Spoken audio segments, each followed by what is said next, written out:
بسم اللہ الرحمن الرحیم۔ السلام علیکم ورحمۃ اللہ وبرکاتہ۔ ہم لے کے آئے ہیں آپ کے لیے حضرت مولانا قاری حنیف ملتانی صاحب کا خصوصی خطاب در یتیم اور ابرا کی فوج کا انجام۔ اگر آپ ہمارے اس چینل پہ نیو ہیں تو پلیز سبسکرائب کر دیں، لائک کر دیں، شیئر کر دیں، گھنٹی کے بٹن کو دبانا مت بھولیے گا۔ دیکھتے رہیے حافظ وائس چینل۔ چلتے ہیں خطاب کی طرف۔ یا تم سب پہ خدا کی لعنت برسے گی۔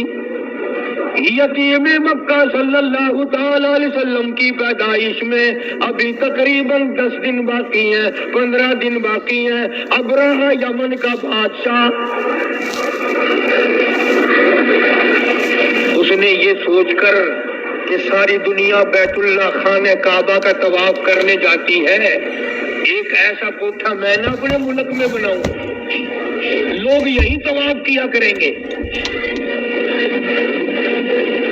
چنانچہ ابرہہ نے ایسا ہی کوٹھا بنا دیا، اعلان کیا آؤ یمن کے کعبے کا طواف کرو۔ خدا کی قسم، تھے تو کافر، تھے تو بے دین، تھے تو جاہل، مگر اتنا پتہ ان کو بھی تھا کہ بیت اللہ کے سوا کسی اور چیز کا طواف جائز نہیں۔ ان کافروں کا یقین تھا، ان بے دینوں کا یقین تھا، ان جاہلوں کا یقین تھا۔ اللہ تبارک و تعالیٰ نے اعلان کر دیا تھا بیت اللہ کے طواف کے لیے، وَعَهِدْنَا إِلَىٰ إِبْرَاهِيمَ، ابراہیم علیہ السلام نے دعا مانگی، اسی کعبے کا طواف کیا۔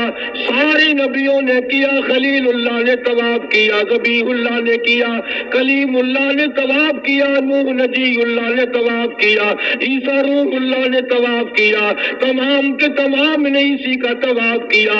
یمن کے بنائے ہوئے کوٹھے کعبے کو کافروں نے قبول نہیں کیا۔ ساری زمین پہ، ساری کائنات پہ، او لوگوں، سب سے میں نے پہلا اپنا گھر بنایا، عزت والا بنایا، مکے میں بنایا۔ فی آیات بینات مقام ابراہیم، ابراہیم خلیل اللہ نے بنایا، اسماعیل ذبیح اللہ نے پتھر اٹھا اٹھا کر پکڑائے، سیدہ ہاجرہ جیسی مائی پانی لاتی ہے، حضرت سارہ جیسی روٹیاں پکا کے لاتی ہے۔ اور دنیا کے مسلمانوں، اور مسلمان پاکستان کے ملتان کے مسلمانوں، ذرا کعبے کا مستری تو دیکھو، خلیل اللہ ہے، کعبے کا مزدور تو دیکھو، ذبیح اللہ ہے، بنانے والے کی گھر والی تو دیکھو، مزدور کی اماں سیدہ ہاجرہ تو دیکھو۔ اللہ نے قرآن میں جس کا ذکر فرمایا، ارے یہ کعبہ نبیوں نے بنایا، اللہ نے بنوایا۔ آج اگر تیرے جیسا میرے جیسا کوئی اور بنا بیٹھے، ہزاروں نے کروڑوں کعبے بنائے، خدا کی قسم وہ کعبہ طواف کے لائق نہیں ہو سکتا۔ یہ کعبے کی توہین ہے، بیت اللہ کی توہین ہے، اس بنانے والے مستری کی توہین ہے، اس بیت اللہ کے مزدور کی توہین ہے، اور پانی لانے والی ہاجرہ کی توہین ہے، روٹیاں پکا کر کے لانے والی سارہ کی توہین ہے۔ یمن کے بادشاہ نے کعبہ بنایا، لوگوں نے طواف کرنے کے بجائے پخانہ کر کر کے اس کا کوٹھا بھر دیا۔ کیسے رد کیا؟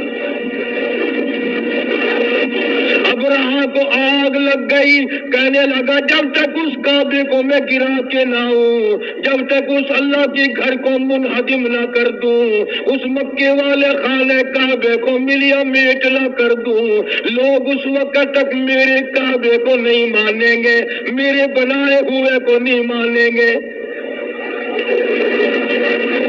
طاقت کے بلبوتے پر اٹھا، ہاتھیوں کی فوج لے کر آیا۔ کس وقت لے کر آیا؟ جبکہ دو جہان کے سردار حضرت محمد الرسول اللہ صلی اللہ تعالی علیہ وسلم شکم مادر میں ہے۔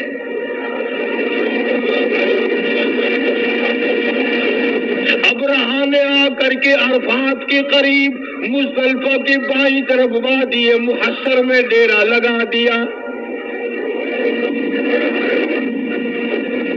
عبد المطلب جو حضور کا دادا ہے اس کے اونٹ وہاں چل رہے تھے. ابرہا بادشاہ کے سپاہیوں نے سرکار دو عالم صلی اللہ علیہ وسلم کے دادا کے اونٹ پکڑ لیے. عبد المطلب کو پتا چلا وہاں مکے میں کہ میرے اونٹ بادشاہ ایک آیا ہوا ہے, ہاتھیوں کی فوج ہے, بڑی طاقتور فوج ہے, اور وہ اونٹ پکڑ بیٹھا میرے اور کعبے کو گرانے آیا. عبد المطلب اس وقت بیت اللہ کے متولی تھے, انچارج تھے. تو یہ گئے اور ابرہا سے ملاقات کی. وہ سمجھا شاید یہ کوئی کعبے کے بارے میں بات چیت کرنے آئے ہوں گے, کچھ لوگ کچھ دو کی بات کریں گے. چلو اور نہیں تو میں یوں ہی طے کراؤں گا, ایک سال تیرے کعبے کا طواف ہوگا, ایک سال میرے کعبے کا طواف ہوگا. ایک سال لوگ ادھر آئیں گے, ایک سال لوگ ادھر جائیں گے. عبد المطلب تشریف لائے اور ابرہا سے ملاقات کر کے کہا کہ بھئی تیرے سپاہیوں نے میرے ناجائز اونٹ پکڑ لیے ہیں, میں اپنے اونٹ چھڑانے آیا ہوں. جگہ کمال ہے, آپ کعبے کا متولی نہیں کہ ہاں ہوں. کعبے کی چابیاں تمہارے پاس نہیں کہ ہاں میرے پاس ہے. یہ کمال ہے تیری, کعبے کی بات نہیں کرتا, اونٹوں کی بات کرتا ہے. تجھے اپنے اونٹوں کی پڑ گئی, کعبے کی بات کر. ہاں کس طرح کرنا ہے؟ عبد المطلب نے جواب دے دیا, اونٹ میرا مال ہے اس لیے میں چھڑانے کے لیے آیا ہوں, اور یہ تیرے دل میں غلط خیال ہے, کعبہ میرا نہیں, کعبے والا کوئی اور ہے.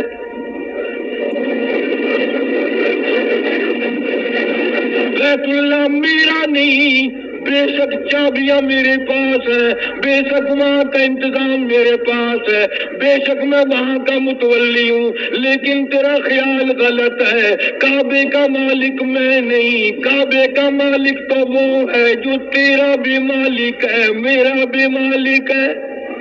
سارے جہان کا وہی مالک ہے, وہ تجھ سے خود بات کرے گا. مالک میں مالک ہی نہیں, میں بات کیوں کروں؟ پھر اس نے کہا کہ جی انتظام تو آپ کے پاس ہے نا, جو بات کرنی ہے وہ آپ بات کریں. عبد المطلب نے جواب دے دیا, فرمایا میں نہیں جانتا, کعبے والا جانے اور تو جانے. تیرے پاس ہاتھیوں کی فوج ہے, میرے پلے کچھ نہیں, وہ خود تیرا مقابلہ کرے گا. جب زیادہ مجبور کیا ابرہا نے, عبد المطلب نے ایک ہی بات کہہ دی, اور ساری زمین کا مالک وہ, آسمان کا مالک وہ, سمندروں کا مالک وہ, دریاؤں کا مالک وہ, تیری فوج کا مالک وہ, میرا خالق و مالک وہ تجھ سے خود نہیں بڑھے گا. میرا کعبہ ہے ہی نہیں, مالک کائنات کا ہے, وہ خدا تجھے خود سنبھالے گا. ابرہا سے اتنی بات کہہ دی حضرت عبد المطلب نے, اور اس کے بعد گھر گئے. پریشانی ہے الہی, میں کیا کروں؟ میرے پاس تو لشکر نہیں, میرے پاس تعداد نہیں, میرے پاس فوج نہیں, اس کے پاس تو ہاتھیوں والی فوج ہے. مگر اتنا تو کر سکتے تھے. اسی وقت عبد المطلب کی آنکھوں میں آنسو آ گئے اور فرمایا, اے بیٹی آمنہ, او آمنہ, چلو بیت اللہ میں چل کر دعا مانگے. عبد المطلب نے سیدہ آمنہ کو ساتھ لیا. مدنی کریم صلی اللہ تعالی علیہ وسلم پیٹ میں ہے, چلی جا رہی ہے, اور کعبے میں لے گیا دادا, اور ہاتھوں میں غلاف کعبہ پکڑا دیا. حضرت آمنہ کے ہاتھوں میں غلاف کعبہ ہے, اور حضرت آمنہ دعا مانگ رہی ہے.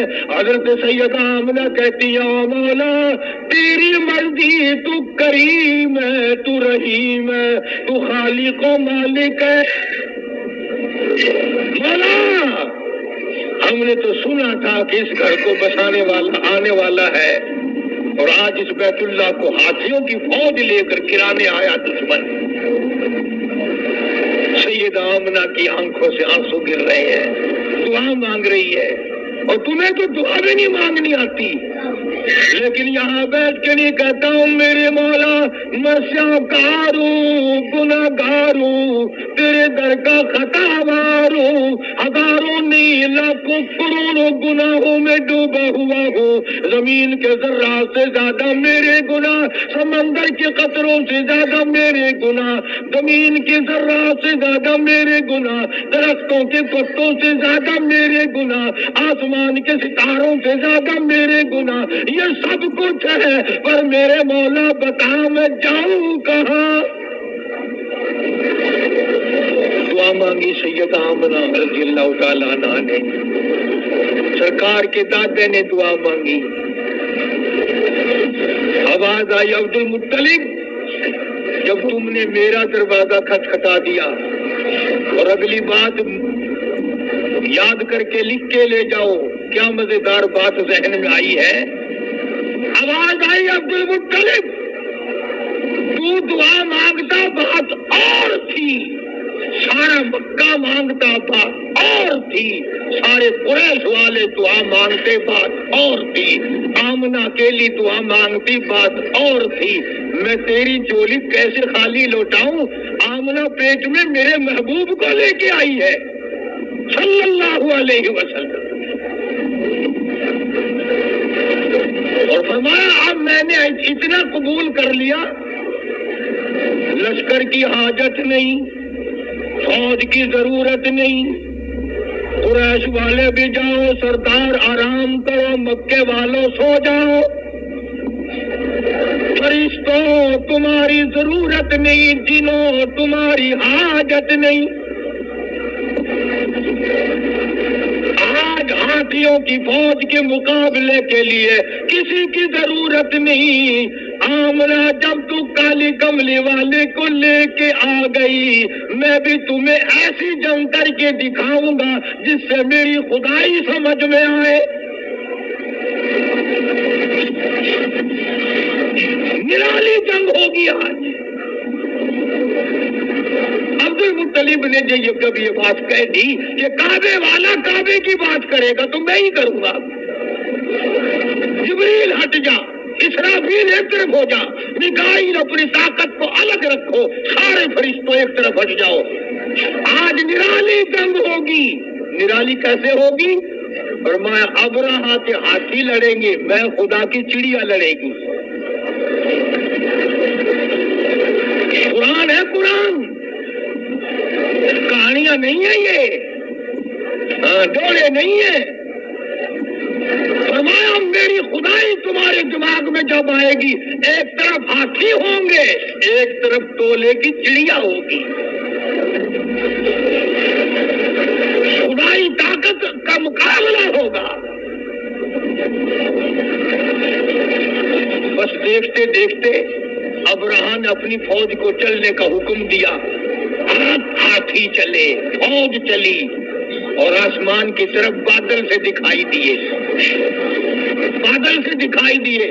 دیکھتے دیکھتے ہزاروں لاکھوں کروڑوں چڑیا جمع ہو گئی. جیسے فوج کو جب تک حکم نہیں ملتا اس وقت تک حملہ نہیں کرتی. بادل چھایا ہوا ہے، چڑیا گھوم رہی ہے اور انتظار ہے کہ کب بٹن دبے گا. ادھر سے آواز آئی الم تر کیف فعل ربک باصحاب الفیل الم یجعل کیدہم فی تضلیل وارسل علیہم طیرا ابابیل. چڑیاؤ بس آؤ. اب بتاؤ ذرا سی چھوٹ ہے، اتنی ننھی منی کنکرے پنجوں میں اٹھا رکھی ہے چڑیوں نے پنجوں میں ذرا سی کنکرے اٹھا رکھی ہے. اب میں نہیں کہتا کسی جماعت کا فیصلہ نہیں، کسی پارٹی کا فیصلہ نہیں. قرآن کہتا ترمیہم بحجارۃ من سجیل. برسی ایک ایک کنکر 7 ہاتھیوں کے اندر سے گزرتا ہے۔ خدا جس کے ساتھ ہو پھر چاہے چڑیا کیوں نہ ہو۔ فجعلهم كعصف مأكول،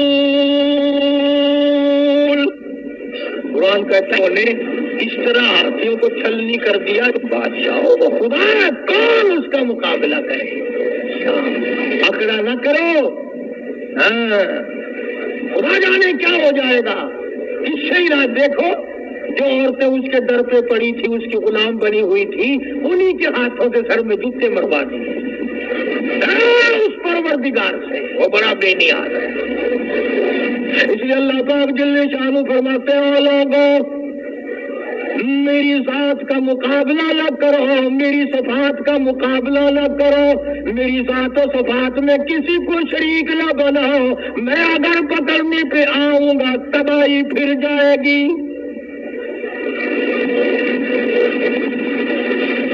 اب رہا گیا اپنے کعبے کو بنانے آیا تھا، سب کچھ کھو بیٹھا۔ عرض کرنے کا مقصد یہ تھا کہ محمد عربی صلی اللہ علیہ وسلم ہمارے لیے رحمت بن کر آئے، ہمارے لیے کرم بن کر آئے، رؤوف بن کر آئے، رحوم بن کر آئے، رحیم بن کر آئے، مہربانیوں والا نبی بن کر آئے، شافی کوثر بن کے شافی معشر بن کر آئے، ساقی کوثر بن کر آئے، شفیع المذنبین بن کر آئے، محمد عربی صلی اللہ علیہ وسلم امت والے قرآن والے بن کر آئے۔ ارے سوچنے والی بات تو یہ ہے کہ نبی نے ہمیں قرآن دیا اور ہم نبی کے یہاں نبی کے دروازے پہ نبی کے حضور میں ہر وقت بدماشیاں پیش کریں۔ جامع ترمذی کی حدیث ہے کہ ہر پیر کے دن اور ہر جمعرات کے دن ہر امتی کا نامہ اعمال آقا کے سامنے پیش کیا جاتا ہے۔ ذرا سوچو تو صحیح، یہ میرا تیرا عمل دیکھ کر حضور خوش ہوتے ہوں؟ نماز نہیں ہے، قرآن کی تلاوت نہیں ہے، زبان سے سچی بات نہیں ہے، دماغ میں ایک بات سمائی ہوئی ہے کہ دکان پہ بیٹھ کے جھوٹ بولنا کوئی جھوٹ ہے، تو کاروباری لائن ہے۔ کاروباری لائن میں بیٹھ کر کے غلط کام کرنا جائز ہے؟ اس کا مطلب تو یہ ہوا کہ گھر میں بدماشی نہ کرو، دکان پہ بے شک بدماشی کرو۔ اصل بات یہ ہے کہ ہمارے دل میں خوف نہیں ہے۔ ہم میں سے بھی کبھی کسی نے خطا مانی؟ ایک گناہ کرنا اور ایک کرنا کیا ہے؟ سارا جہان کر رہا ہے، میں کر رہا ہوں تو کیا ہے؟ اسی کو خداوند کریم نے اعلان کر کے فرما دیا ان بطش ربک لشدید،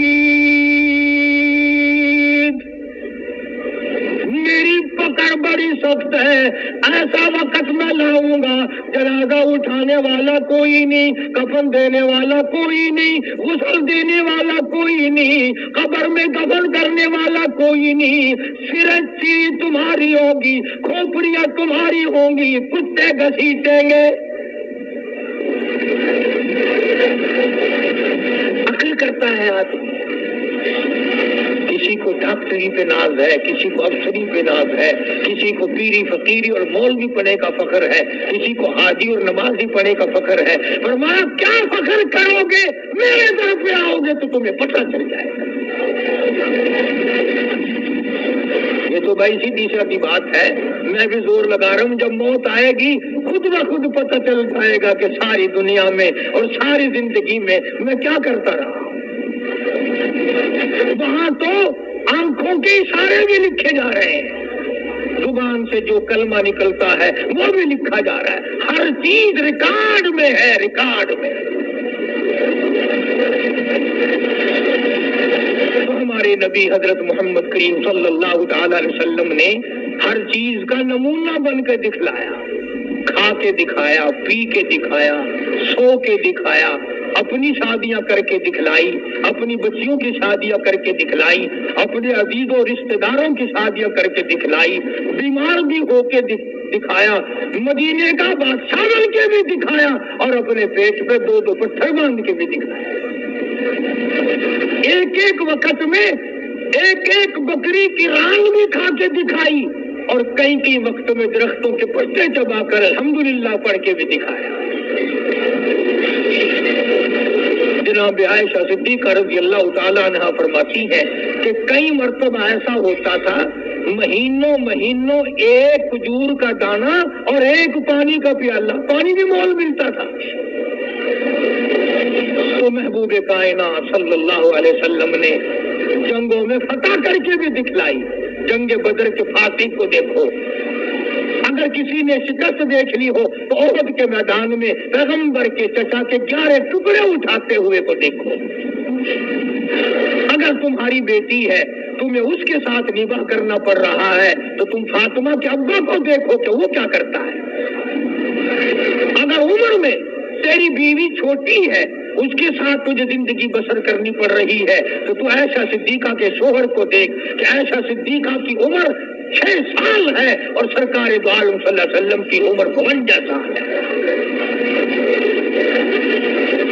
اور اگر تیری بیوی عمر میں تجھ سے بڑی ہے اس سے گزارا کرنا پڑ رہا ہے تو سیدہ خدیجہ رضی اللہ تعالی عنہا کے خامن کو دیکھ کہ حضور کریم صلی اللہ علیہ وسلم کی عمر مبارک 21 یا 25 برس ہے اور حضرت خدیجہ کی عمر 45 سال ہے۔ اگر تمہیں نواسے کے ساتھ نباہ کرنا پڑ رہا ہے حسین کے نانا کو دیکھ، اگر تجھے اپنے داماد کے ساتھ نباہ کرنا پڑتا ہے علی مرتضیٰ اور عثمان کے سسر کو دیکھ، اور اگر تجھے اپنے سوہرے کے ساتھ نباہ کرنا پڑتا ہے تو پیغمبر خدا صلی اللہ تعالی علیہ وسلم کے ابو بکر صدیق سسر کو دیکھ۔ کون سی چیز ہے جو میرے آقا کے سیرت میں تجھے نہیں ملتی؟ اپنی زندگی میں انقلاب لاؤ، سچ اختیار کرو، شرافت اختیار کرو، عبادت اختیار کرو، ظلم سے باز آؤ۔ حدیث پاک میں آتا ہے کہ بعضی مرتبہ آدمی ایسا ظلم کر بیٹھتا ہے کہ اس ظلم کو اگر زمین پہ ڈال دو تو زمین میں آگ لگ جائے، سمندر میں ڈال دو سمندر میں آگ لگ جائے۔ سارا جہان ناپیدار ہے اور بے وفا ہے۔ اسی کو شیخ سعدی رحمت اللہ علیہ کیا عجیب نقل کرتا ہے کہ یکی بر حسیرو یکی بر سریر یکی در پلاسو یکی در حریر، کہتا ہے یہ تو مقدری سودے ہیں، ایک کوری میں لپٹا بیٹھا ہے اور ایک مخمل اور تخت شہنشاہی پہ بیٹھا ہے۔ یکی باجدارو یکی تاجدار، یکی باجدارو یکی تاجدار، یکی سرفراز ہو یکی خاک سہار۔ ایک کے سر پہ تاج ہے اور ایک کے سر پہ کپڑا بھی نہیں، تھر تھر تھر تھر سردی میں کرتا پھرتا ہے۔ اللہ الگ الگ مقدر بنائے۔ فرمایا یکیرا شب و روز مصحب دست، یکیرا شب و روز مصحب دست، یکی خوبتا در کنجا میں خانہ مست۔ کہتا ہے ایک ایسا مقدروں والا ہے ہر وقت اس کے ہاتھ میں اللہ کا قرآن ہے، اور ایک ایسا ہے شراب خانے میں سے میت نکل رہی ہے، کنجر خانے میں سے موت نکل رہی ہے۔ ایک ایسا نصیبے والا ادھر دم نکلا ادھر قرآن زبان پہ تھا، اور ایک ایسا مقدروں کا مارا ہوا کنجری کی گود میں موت آ رہی ہے۔ ہمارے نبی حضرت محمد رسول اللہ صلی اللہ تعالی علیہ وسلم نے ہمیں پوری زندگی دی، ساری زندگی کا طریقہ کار بتا دیا۔ یہ بات نہیں ہے کہ تم نے اختیار کر رکھی ہے کہ غزلیں گاؤ، پتاشے کھاؤ اور جنت میں چلے جاؤ۔ اگر پتاشے چاپ کر جنت میں جاتے تو بلال کا چمڑا نہ ادھیڑا جاتا۔ ہاں، 4 عورتوں نے 4 مردوں نے مل کر غزلیں گائی اور مٹھائی کھائی اور جا کے سو گئے، صبح کی نماز بھی نہیں۔ دوستو جنت اگر اتنی سستی ہوتی سیدہ زنیرہ کی آنکھیں نہ نکالی جاتی، ابو فقیہہ کی پسلیاں نہ توڑی جاتی، لبینہ کا چمڑا نہ اٹھیڑا جاتا، بے شمار صحابہ کرام کا قیمہ نہ بنتا۔ بڑی عجیب بات کہی، مجذوب نے فیصلہ کر دیا مجذوب کہتا ہے کہ غفل تیری ہستی نہیں، بہر غفلت یہ تیری ہستی نہیں، دیکھ جنت اس قدر سستی نہیں، بہر غفلت یہ تیری ہستی نہیں، دیکھ جنت اس قدر سستی نہیں، اور راہ گزر دنیا ہے بستی نہیں، راہ گزر دنیا ہے بستی نہیں، ہوش کر کچھ جائے مستی نہیں، کچھ عقل کر، دماغ لڑا، مخول تو نہیں۔ اس لیے قرآن کریم نے اعلان کر دیا اولئک الذین کفروا بآیات ربہم ولقائہ فحبطت اعمالهم فلا نقیم لهم یوم القیامت وزنا۔ او میرے بندے، بدیوں کا پلڑا بھر کے لایا، نیکیوں والے میں ہائی کچھ نہیں، تو لوں کیا؟ تول تو جب ہی لگے گا نا جب دونوں پلڑوں میں کچھ وزن ہوگا، ایک پلڑے میں جب کچھ ہے ہی نہیں تو لوں کیا؟ یوم القیامت وزنا، وزن کس بات کا کر؟ تو دوستو، امام الانبیاء محبوب کبریا حضرت محمد مصطفیٰ صلی اللہ تعالی علیہ وسلم کی ذات اقدس کی تابعداری کا وقت ہے، اور خدا جانے میری تیری کس کی خبر تیار ہے۔ ایک حدیث پاک میں یوں آتا ہے کہ بسا اوقات آدمی بنگلہ کوٹھی مکان بناتا ہے، حضور نے فرمایا سب کا جو صلی اللہ، بسا اوقات آدمی اپنی ساری پونجی لگا دیتا ہے مکان پہ، لیکن حضور فرماتے ہیں کہ اللہ نے یوں فرمایا کہ اس غریب کو یہ پتہ بھی نہیں کہ اس محل میں ایک رات میں سونا نصیب نہیں ہے، ایک رات میں اس مکان میں بسیرا نصیب نہیں، موت آ جائے گی۔ اور ارشاد فرمایا محمد عربی صلی اللہ علیہ وسلم نے کہ بسا اوقات آدمی سیرا باندھ کے چلتا ہے، شادی کی تیاری ہے، خوشی ہے، ناچ رہا ہے، خوشیوں میں پھولنا نہیں سماتا، لیکن اس غریب کو یہ پتہ بھی نہیں کہ جس دلہن کو لینے چلا ہوں ہاتھ لگانا بھی نصیب نہیں ہوگا، کیا پتا اسے؟ بڑی عجیب بات فرمائی محمد عربی صلی اللہ علیہ وسلم نے، فرمایا دو چیزوں کی ضمانت تم دے دو، لکھ کے لے جاؤ، دل کی تختی پہ کام آنے والی بات اگر عمل کرو گے انشاءاللہ قبروں میں دعائیں دو گے۔ فرمایا دو چیزوں کی ضمانت تم دے دو، جنت الفردوس کا ضامن میں محمد رسول اللہ بنتا ہوں، اور جس کا ضامن کالی کملی والا بن جائے اسے کیا چاہیے؟ فرمایا دو چیزوں کی ضمانت دو، ایک یہ جو تمہارے منہ میں ہے زبان، اس کی ضمانت دو کہ اس کو اللہ اور اس کے رسول کے حکم کے خلاف نہیں چلاؤ گے، اور ایک جو تمہاری نفسانی خواہشات کی جگہ بنائی ہے اسے غلط استعمال نہیں کرو گے۔ فرمایا دو چیزوں کی ضمانت تم دے دو، جنت کا ضامن میں ہوں۔ اب حضور صلی اللہ علیہ وسلم نے ضمانت تو دے دی، ہم ضمانت کیسے دیں؟ ہم ضمانت کہاں سے لائیں؟ یوں ہی اگر پچھلے ٹانگے میں برقع نظر آ جائے نا، ایسے مڑ مڑ کے دیکھتے ہیں جیسے ان کا سونا گر پڑا ہو سڑک پہ، یہ ضمانت پکی ہو رہی ہے، پہلے عبوری تھی کنفرم ہو رہی ہے۔ کیا بدماشی کا دور ہے، چٹی داڑھی، کیا دیکھ رہے ہو؟ کیا کرو گے دیکھ کر ان کو؟ یہ تو بھیڑ بکریاں ہیں۔ اسی لیے خدا کے قرآن نے فیصلہ کر دیا کہ جب لوگ بدماش ہو جائیں گے، دل حرام سوچے گا، آنکھ حرام دیکھے گی، ہاتھ حرام چلے گا، کان حرام سنیں گے، اللہ فرماتے ہیں پھر میں بھی تھوک کے فیصلے کروں گا، پھر تھوک کا فیصلہ آئے گا۔ ادھر سماع انشقت، آسمان پھٹ پڑے گا، زمین چر کر کروڑوں آدمیوں کو اندر لقمہ بنا کر لے جائے گی۔ اس لیے استغفار کرو، توبہ کرو۔ محمد عربی صلی اللہ علیہ وسلم کی سیرت کا خلاصہ یہ ہے کہ قرآن پہ عمل کیا جائے، درود شریف کی کثرت کی جائے۔ اللہ پاک مجھے اور آپ کو عمل کی توفیق عطا فرمائے۔ وآخر دعوانا الحمدللہ رب العالمین۔